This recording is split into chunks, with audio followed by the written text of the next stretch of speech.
c'est Dadanexua et on se retrouve aujourd'hui pour la suite de la création d'un univers. C'est parti! Le vocabulaire. Pensez à l'étymologie des noms et des mots par rapport à votre univers. Inventez votre propre langue, vos propres mots, vos propres noms. Et si vous n'avez pas envie, sachez qu'il existe énormément de sites où vous pouvez créer un nom, par exemple à la sororité elfique, version Tolkien, ou encore un nom de sorcier à la sauce J.K. Rowling, ou alors aussi des noms d'endroits, des noms de lieux. Il y a aussi des sites d'anagrammes également, vous pouvez mettre n'importe quel mot, ça en fait un autre, c'est juste génial. Si jamais vous êtes bloqué, vous n'avez absolument aucune idée de nom, c'est juste super. Pour la magie du destin dans le tome 1 et 2, ça se passe à Njorn. Je voulais un mot qui fasse un petit peu scandinave, qui fasse aussi bois, forêt. Bah, Gjorn, c'est un petit peu imposé. Je sais même pas si ça veut dire quelque chose dans la langue scandinave, j'en sais rien. J'ai mis des lettres comme ça, j'ai mis deux petits trémas parce que je trouvais ça joli.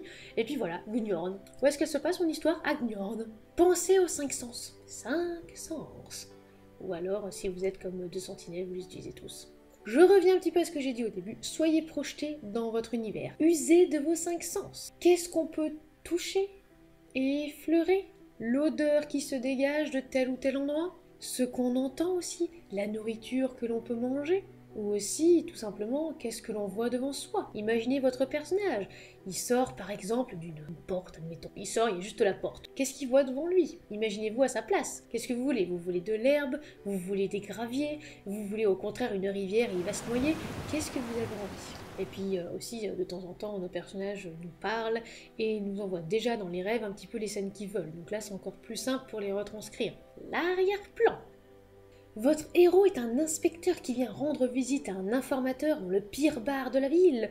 Tâchez de rendre l'ambiance crédible. S'il n'y a pas de la fumée de cigarettes partout, un groupe de motards à l'arrière, ainsi que des cris et des chants de truands passablement ivres, personne n'y croira. La difficulté est toujours de laisser l'arrière-plan en arrière. Ouais, j'adore cette petite phrase que vous pouvez retrouver sur un site que j'ai mis dans la description, car ça rejoint un petit peu la cohérence. Alors évidemment, c'est fait exprès, que ce soit exagéré comme ça, dans l'exemple, mais c'est pour montrer comment accrocher le lecteur avec des éléments du réel et d'autres de votre imagination. Il est vrai que quand vous entrez dans un bar, alors à moins que ce soit un univers complètement imaginaire, admettons, mais on s'attend à voir un barman, avec par exemple de l'alcool, ou alors quelque chose à boire en tout cas, peut-être à manger. Si au contraire, pour vous, vous avez envie de dire « Ah non, moi je vais réinventer complètement l'univers du bar, il y a une licorne qui va tenir le bar par exemple, et on va pouvoir peindre plein de choses dedans. » Pourquoi pas, c'est complètement inventé. Mais il va falloir renommer ça, parce que le bar, la plupart des lecteurs vont s'attendre à autre chose, ou alors il faut l'amener au fur et à mesure des pages. Expliquer ce que c'est qu'un bar dans l'histoire. Ensuite, la religion ou pas dans l'univers. C'est une vraie question et ça marche pour absolument tous les ouvrages. C'est parfois un sujet glissant. Religion qui existe ou inventée, pas du tout de religion. Ça peut aussi étendre votre univers. À votre avis, est-ce que vos personnages vont être croyants, pratiquants, agnostiques, athées, pas du tout, humanistes à la limite? Renseignez-vous car il y a énormément de religions déjà dans le monde et vous pouvez aussi en inventer complètement. Vous inventez par exemple vos propres dieux dans un univers, ou alors si vous êtes dans une romance contemporaine, est-ce que votre personnage va être croyant ou pratiquant? Est-ce qu'il va y avoir des limites par rapport à ça? Il y a également aussi le régime politique. Est-ce que l'on est dans une dictature, une royauté, au contraire une démocratie? Il y a plein de régimes politiques possibles. Pour ça, si jamais vous avez un petit peu du mal par rapport à ce sujet, sachez que déjà sur Wikipédia, il y a énormément d'informations concernant les différents régimes politiques. Dans l'Encyclopédie Universalis également, vous pouvez consulter quelques pages, même en version gratuite si vous n'y êtes pas abonné, ou aussi tout simplement vous renseigner sur ce qui se passe dans le monde actuel. Ça peut des fois vous donner des idées. Vous pouvez peut-être aussi dire « Ah bah tiens, je vais m'inspirer de ça, mais pour faire complètement autre chose. » Les moyens de transport. Peu importe dans quel univers on est, dans quel genre aussi littéraire on est, et comment ils vont d'un endroit à un autre.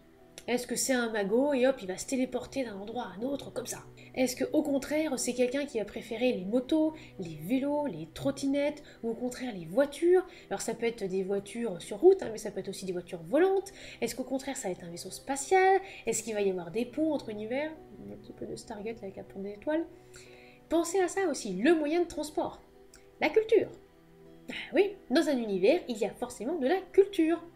Quelle culture vous voulez apporter à votre univers? Quelle culture vous voulez aussi mettre en avant? J'ai lu récemment le début d'un roman de Seth Aquilon, Oui, j'avais déjà parlé de lui dans une précédente vidéo, où c'est un univers qui va s'intéresser à la peinture. Donc déjà j'ai trouvé ça génial puisque ça change un petit peu, on sort des sentiers battus. Et en plus la peinture, je vais pouvoir apprendre plein de choses. Il y a plein de petites références et tout qui sont glissées, ça je trouve ça génial. Donc c'est pareil, quelle est la culture que vous voulez insuffler à votre univers? L'enseignement. Ah oui, pensez à l'enseignement, pensez à l'éducation. Est-ce que l'enseignement sera pour tous ou au contraire réservé à une élite? Est-ce que les personnes seront séparées? Est-ce que ce sera mixte, non mixte? Est-ce qu'il va y avoir par exemple les enfants d'un côté, les ados d'un autre? Est-ce que ce sera les pauvres, les riches? Comment ça se passe? Et oui, ça va parler absolument à tous les univers possibles que vous allez pouvoir créer. Même le simple one-shoot où vous avez envie de raconter une romance entre deux personnes, ben, quelles sont les valeurs qu'ont ces personnes-là? Est-ce que ces personnes-là ont été élevées, ont été éduquées à la dure, ou au contraire complètement laxistes, ou au milieu des deux? Essayez justement d'imaginer tout ça, les règles de vie. J'ai lu récemment une dystopie, c'était Les Enfants de la Révolte de Michael Druart, où on allait dans une académie pour apprendre, et où c'était absolument tout sur tablette, et il y avait peu de participation, c'était vraiment du bourrage de crâne complet, mais c'était un petit peu aussi pour dénoncer certaines choses qui se passent à l'heure actuelle. Donc pensez aussi à tout ça. Les moyens de communication. Alors, il y a bien sûr un langage parlé, ou pas d'ailleurs, hein, puisqu'il peut très bien y avoir aussi des personnes muettes, ou j'ai lu un roman SF où en fait il n'y avait absolument aucune parole, c'était que de la description, d'ailleurs il y avait très peu de dialogue, donc ça pouvait aussi bien marcher. Est-ce qu'il y a des lignes téléphoniques, un téléphone, la radio? Comment on communique? Il y a Internet? Pensez à l'évolution. C'est un truc tout bête, hein, mais le monde change, le monde évolue. Les espèces végétales, animales, ou peu importe hein, ce que vous pouvez inventer ou imaginer, ça va évoluer. Même si effectivement ça parlera plus pour ceux qui font des longues sagas, mais dans un OS aussi. Votre personnage, les lieux peuvent également changer, évoluer en fonction de ce qui arrive. On sait jamais hein, si par exemple il y a une météorite qui atterrit en plein milieu d'une ville. À mon avis, les habitants vont pas vraiment réagir pareil après qu'avant. En tout cas, après les premiers jours, pas la catastrophe quoi. Et donc, comment on fait réellement tout ça? Comment on s'en sort? Comment est-ce qu'on crée un univers de toutes pièces? Alors, je vais me filmer en train de réaliser sur une feuille de papier un univers grâce à vos gentils petits mots. Merci beaucoup d'ailleurs. Alors, différentes méthodes existent. Vous pouvez regarder les liens que je mets sous la vidéo. Il y a celle par exemple du monde fantasy. Ça représente assez bien d'ailleurs ce que je fais. Donc déjà, on crée l'univers avec tout ce qui va se passer à l'intérieur. Après, on s'occupe des personnages qui vont interagir avec cet univers. Et après, on va s'intéresser aux intrigues. On va avoir notre univers, nos personnages et l'intrigue. Ou les intrigues. Pour moi, c'est plus souvent les intrigues, il n'y en a jamais qu'une seule. Et ça peut aussi s'appliquer à tous les romans. Là, je parle d'une méthode que j'ai lue sur Monde Fantasy, donc tout le monde va dire c'est fantasy, mais pas obligatoirement. Hein. Pour un roman érotique aussi. Pour un appel à texte récent que je suis en train de faire, c'est pareil. Le thème, c'est quand même débauche marine. C'est l'appel à texte de Naughty Chip. Tout de suite, débauche marine. L'univers, il va vraiment falloir que ça se passe dans le monde marin, ou en tout cas avec des créatures marines. Donc déjà, l'univers, je vais réaliser des recherches sur les fonds sous-marins, sur la nature, tout ce qui se passe dans l'eau également, quelles sont les créatures que je vais pouvoir utiliser ou non, quelles sont celles aussi qui sont crédibles, etc. Et pourtant, ça va partir après dans de l'érotique. Mais voilà, la sexualité des poiscailles et des mammifères dans l'eau, comment ça se passe? Alors, cher abonné, vous m'avez soumis une liste de mots imposés. La voici sur post-it et je vais vous montrer ce que je fais dans les mêmes conditions. Ça peut être pour un appel à texte ou suite à un rêve par exemple, ou des mots revenaient que j'ai notés sur un carnet. Alors tout d'abord, j'ai un code couleur. Allez, on va trier entre les noms de perso, les lieux, mais on va dire aussi les caractères. Hein. L'univers va être pluriel, pourquoi pas. Alors déjà, ça va se passer où? On va tout de suite identifier les lieux. On a Poudlard, le fjord de Garanger, j'adore l'accent, merci beaucoup en tout cas pour les mots. Hein. L'ascenseur, Kolrut, la Laponie, le lac Titicaca, Montréal, Norvège, Irlande, Morland, Monte-Carlo, les Highlands, la cuisine. Je mets le volcan de Eija Lajalokul, le volcan islandais imprononçable, un peu de côté, vous verrez pourquoi après. Je lui réserve une petite surprise pour lui. tout de suite, une fois qu'on a identifié déjà les lieux, ça me parle parce que c'est sur 2 continents. Amérique, Europe. Donc ça me fait penser tout de suite à pourquoi pas une croisière, des lieux de naissance, des rêves de visite, ou pourquoi pas des catastrophes qui pourraient se passer justement en Europe et en Amérique. Oui, hein. Tout de suite j'imagine des choses comme ça, donc allez hop, je prends une feuille, un stylo et c'est parti. Ensuite, on va s'attaquer aux personnages, car vous m'avez donné pas mal de noms propres. Adèle, Jules-Henri, Marie-Antoinette, bah oui, tout simplement, Marie, Ludwig, Cunégonde, Madeleine, Edwin, Pascaline, Héline, Jean-Robert. Ah bah il y a des persos tout de suite, je sais d'où ils vont venir, hein, c'est mon univers, hein, je fais ce que je veux quand même. Mais quand vous voyez Ludwig, Edwin, Héline, Pascaline, ah ça se ressemble un petit peu, donc déjà je me dis ceux-là, eh bien, ils vont faire partie de la même famille. Et pourquoi pas dans le lot, eh ben il y en a un qui va être adopté, et qu'elle, eh ben, elle vient de Montréal. Allez, voilà, hop, ça c'est fait. Montréal c'est utilisé pour Pascaline. Et après, il y a aussi d'autres mots que vous avez mis, soit c'était des objets, soit par exemple, mais ça va très bien aller pour les personnages. Calendrier, pourquoi pas. Calendrier, je vais tout de suite le mettre de côté, on le verra plus tard. Ratatouille. Allez, ça, eh ben, ça va être pour Jules-Henri. On va dire que lui, il déteste la ratatouille. Peps, moi Peps, ça me dit énergie, je pense à de l'énergie en fait, à quelqu'un justement qui bouge partout, et ben pourquoi pas pour Adèle. Allez hop, Adèle, et ben elle va donner beaucoup d'énergie, elle va avoir énormément d'enthousiasme comme moi. Allez, c'est parti. Alors le mot ascenseur, ça me fait tout de suite penser à la scène de Calogero dans le clip En apesanteur, donc je me dis, allez hop, ascenseur, juste à côté il y a Marie-Antoinette et au-dessus il y a Jules-Henri, et ben il va y avoir une scène entre Jules-Henri et Marie-Antoinette dans l'ascenseur. Hop, ça c'est fait. Ensuite, il y a beaucoup de mots que j'aimerais associer. Il y a révision, pancake, série. Ah mais tout de suite, ça, je me projette dans une vie étudiante, dans une vie vraiment de jeune adulte, ça me rappelle un peu de bons souvenirs. Donc pourquoi pas, voilà, Marie, eh ben, il faut qu'elle révise pour aller à la fac, pourquoi pas dans un pays en Amérique. Elle adore les séries, elle regarde, elle se mate Netflix tous les soirs, et son petit péché mignon, c'est les pancakes. Elle en fait bien une bonne trentaine pour que ça tienne sur 2 jours, hein, parce que quand on est étudiant, on n'a pas forcément non plus les moyens. Voilà, ça c'est fait.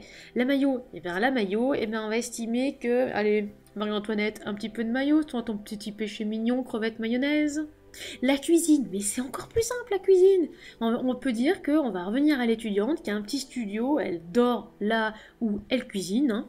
Pourquoi pas? Voilà, ça c'est un mot qui est très facile à caser. D'ailleurs, merci beaucoup.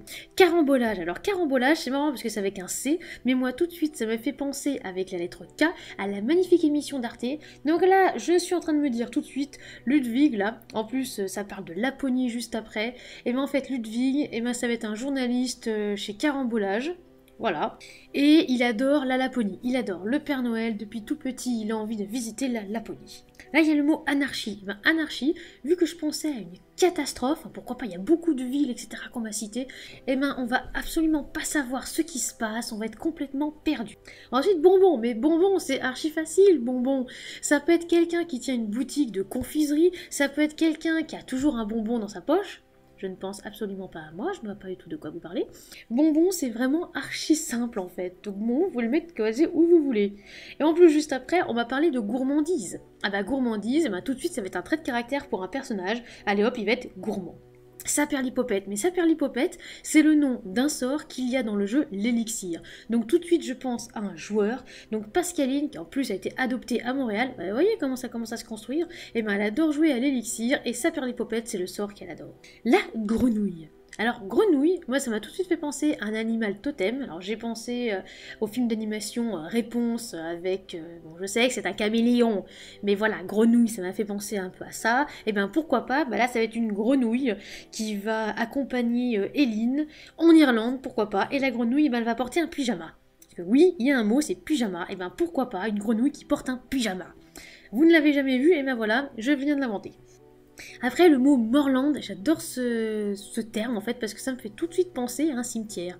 Donc ça me fait penser à un cimetière, à des vampires, ça me fait penser à des créatures qui sortent la nuit.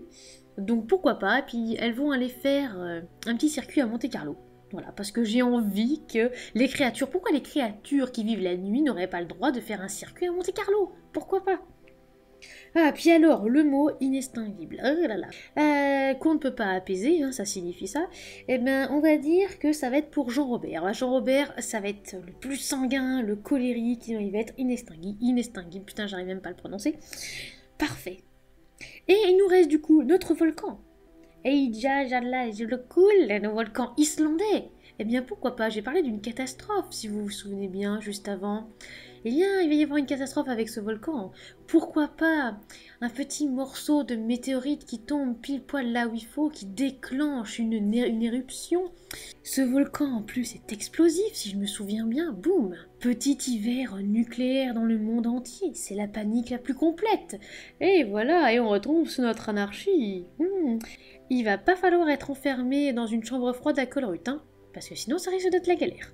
Et puis pour le mot, le calendrier, ça peut être une working woman qui est mais à fond dans son planning, non je ne parle pas de moi du tout là, qui ne se trimballe mais qui ne lâche jamais son calendrier, son agenda, qui a à tout prix envie de regarder ce qu'il se passe, quel jour on est. Ça peut aussi être le journaliste qui a carambolage, qui regarde le calendrier tous les jours, ou au contraire, ça peut être l'idée, mais complètement folle, là, qui vient en tête comme ça, d'un calendrier fou. Une journée qui se répète, ou au contraire, c'est pour éviter la catastrophe. Tout peut être imaginable. Alors voilà comment, en l'espace d'une dizaine de minutes, hein, j'espère que ce ne sera pas forcément plus long, avec des mots imposés, on a réussi à imaginer un univers, à l'enrichir, à le développer, à partir en fait de rien, juste comme ça, avec des idées, et où je me suis filmée à la va-vite. Alors effectivement, hein, avec le recul, je vais certainement me dire, il y a d'autres choses que j'aurais pu mettre, il y a d'autres choses que j'aurais pu écrire, mais j'ai voulu jouer le jeu en mode, allez, j'ai mon stylo, j'ai mes crayons, j'ai mes surligneurs, qu'est-ce qui se passe ? Et voilà, c'est la fin de cette vidéo, j'espère qu'elle vous aura plu et que vous ne la trouverez pas trop longue. On se retrouve dimanche prochain pour une nouvelle chronique, mercredi prochain pour un autre conseil d'écriture. En attendant, n'oubliez pas de vous abonner, de lâcher un like ou un commentaire, on se retrouve sur les réseaux sociaux et soignez votre plume.